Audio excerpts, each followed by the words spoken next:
What am I? This Captain Bones and this Captain Bones Music and Podcast, and we back with another episode. Now, as y'all can see, we got our homegirl, good old Claressa GWOAT Shields down there. So you know that must mean there must be something that's going on here, right? We got the GWOAT versus Danielle Perkins for the undisputed heavyweight women's championship belt of the world. And we got the clips here for y'all to see what happened in this thing. It was a very exciting fight. We was down there watching that thing, and we was turned up, man. Shout out to the GWOAT. We give her a round of applause for that good stuff. You know what I'm saying? Next, she did came out like I said. I told y'all that she would come out and dominate, man. You know I told y'all that. Lego! Yeah. She came out there, socked on up. She did her little old thing. Y'all know what I'm talking about? Shout out to the GWOAT out there, man. For real. That's some real OG business, man. You know what I'm saying? We appreciate her for that. Also, she did beat on her. She punched on her like it wasn't no big deal. That's what this clip is going to be for y'all down there, as you can see. And you know what? I ain't even finna make y'all wait no longer. We finna watch the clip right now, man. We ain't playing. Through those shots. Oh my goodness! Big shot! What a shot from Claressa Shields!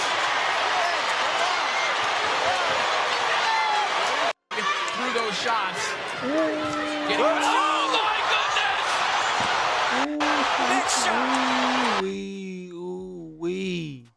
As y'all can see, I mean, she dropped. That's why I said I couldn't make y'all wait no longer, man. I mean, the way she did that, I mean, goodness gracious. Lego! Ooh, had people in the stands like, boy, I tell you.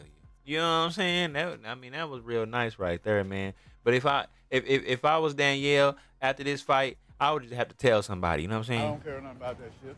Just come back next time. You know what I'm saying? Go ahead and get you don't even trip on getting dropped, man. It's the GWOAT. At least that's who it was that dropped you. You know what I'm saying? Ain't no biggie on that end. You know what I'm talking about? For real.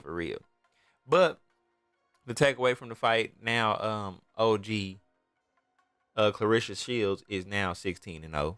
So shout out to her for that. Give her a round of applause. Appreciate you on that end. She's now the undisputed women's champion. You know what I'm saying? Shout out to her for that as well. We're going to give her another round of applause. I know I'm probably getting a little bit carried away with this, but we got to give her that. You know what I'm saying? Shout out to her. Like I told y'all, like I said, she going to come out dominant. Also, Shields got caught a couple times, man. I seen from time to time she got caught, but I think it was just more of a stamina thing. I don't think it was really like no big deal. Ain't nothing to worry about, nothing like that. And that's also why I think Danielle Perkins got dropped, as you see him in our background there, or to the side over there. She got dropped more, I think, also on, she was beating her up. I think she also got dropped because of stamina, like I told y'all. You know how she was doing it. When she dropped her, this was the 10th round, actually, as you can see over there. It's actually, this the 10th round. Oh, you actually can't see over there. It's the 10th round when she dropped her, which was the last round. So, that's when I think that's the reason why she dropped her anyway. And we have that good old post-fight interview from the GWOAT. And we're going to have to bring that to y'all. Y'all know y'all got to get that. It ain't no joke. Now I'm talking about, yeah. So we're going to bring y'all the post-fight interview, man, so to let the GWOAT talk about how she felt and how it was going. But without further ado, we bring to you that good old clip. Lego! Listen, I felt strong in there, but I know Danielle Perkins felt strong. That girl was strong as hell. She was strong. She was definitely a problem. Like I said, my experience and my skills got me over it. And also, listen, I've been in plenty of street fights with bigger people, and I had to use some of my skills in that today too. So when I dropped the last round, that's because she got greedy. I was like, pow!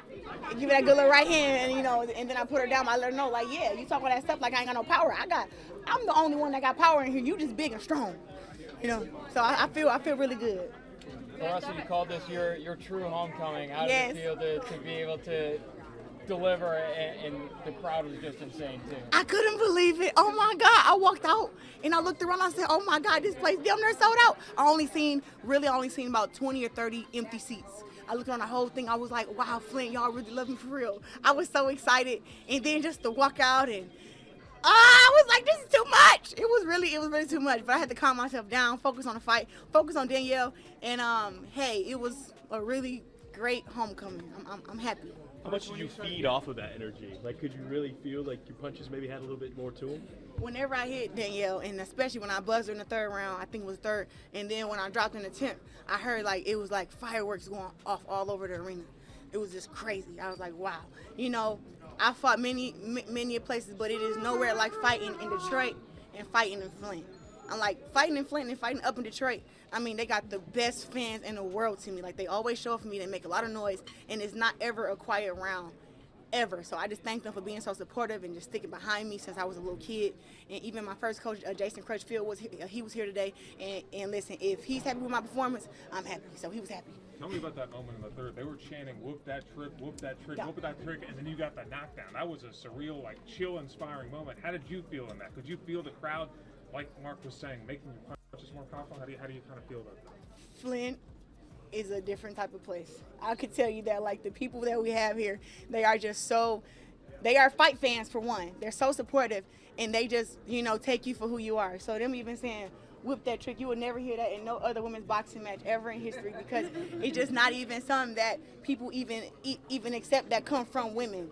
People accept that from me here coming from Flint, and they understand me, and they know that, listen, I'm just as hood, just as street, but I'm also business and savvy, you know, and I'm very smart. So they accept me for the full package, and I just love them so much for that.